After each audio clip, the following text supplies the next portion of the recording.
আচলতে খুব এটা দুখৰ কথা আজি ৰাতিপুৱা প্ৰায় 4:50 বজাতে আচলতে জুইৰ প্ৰথম সূত্ৰপাত হয় বুলি মানুহে দেখা গৈছে। সেই সময়তে মানুহে দেখা পায় জুইৰ কথা ক'লে সন্মুখত থানাখন একদম সন্মুখতেই আৰু থানাই লগে লগে খবৰ দিছে হেৰিক আমাৰ ফায়াৰ ব্ৰিগেডক, কিন্তু ফায়াৰ ব্ৰিগেড আহি পাওঁতে কিছু পলম হৈছে বুলি ৰাইজে অভিযোগ কৰিছে। বাৰু সেইটো পিছৰ কথা।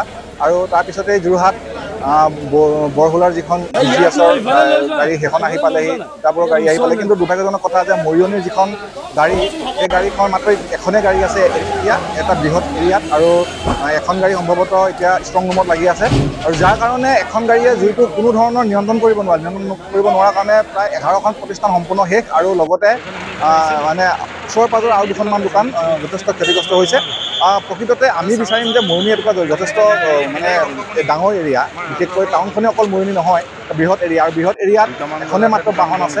গতিকে আমি আশা কৰিম যে এনেকুৱা ইমাৰ্জেঞ্চি টাইমত বাহন দিয়ক, আৰু তিতাবৰ যোৰহাটৰ বাহন আহি পাওঁতে যথেষ্ট পলম হৈছে। তেতিয়ালৈকে গাড়ী শেষেই হৈ মানে দোকান জ্বলি শেষেই, আৰু পাব্লিকে যিটো ধৰণৰ তাত ইনিচিয়েটিভ লৈছে, পাব্লিকে যিটো কাম কৰিলে সেই কামটো ফায়াৰ ব্ৰিগেডৰ মানুহে কৰিব পৰা নাই। জানিব পৰা মতে মাত্ৰ দুজন ড্ৰাইভাৰজন আৰু মাত্ৰ দুজন মানে হেল্পাৰ লৈ পেলাই ইয়ালৈ তেওঁলোকে প্ৰথম গাড়ীখন আহিছে জুই নুমাবৰ কাৰণে। গতিকে কিছু অসুবিধা হৈছে, জুইটো নিয়ন্ত্ৰণ কৰিব পৰা নাই। শুকান সময় এতিয়া গোটেই আপোনাৰ শুকান আৰু কাঠৰ যিহেতু মানে ষ্ট্ৰাকচাৰৰ দোকান আছিলে, গতিকে যথেষ্ট ক্ষতি হৈছে। আৰু শেষ মানে আপোনাৰ 10খন দোকান শেষ, আৰু 11 নম্বৰ দোকানখন আছিলে আচলতে এখন লজ হয়, লজৰো সম্পূৰ্ণ শেষ।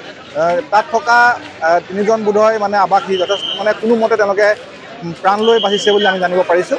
গতিকে খুব আমি দুখ প্ৰকাশ কৰিছোঁ আজি ঘটনাটোত, আৰু এনেধৰণৰ ঘটনা আচলতে মৰিয়নি নিচিনা জেগাত সংঘটিত নহওক। আৰু মৰিয়নি নগৰৰ মাজমজিয়াত আমি আশা প্ৰকাশ কৰিম যে অন্ততঃ যিটো সময়ত ইয়াত ফায়াৰ ব্ৰিগেডৰ ব্যৱস্থাটো আৰু যদি শক্তিশালী কৰিব নোৱাৰে, তেতিয়াহ'লে আমাৰ ইয়াত এনেধৰণৰ ঘটনাবিলাকে আৰু অধিক ভয়াৱহ হোৱাৰ আশংকা আছে।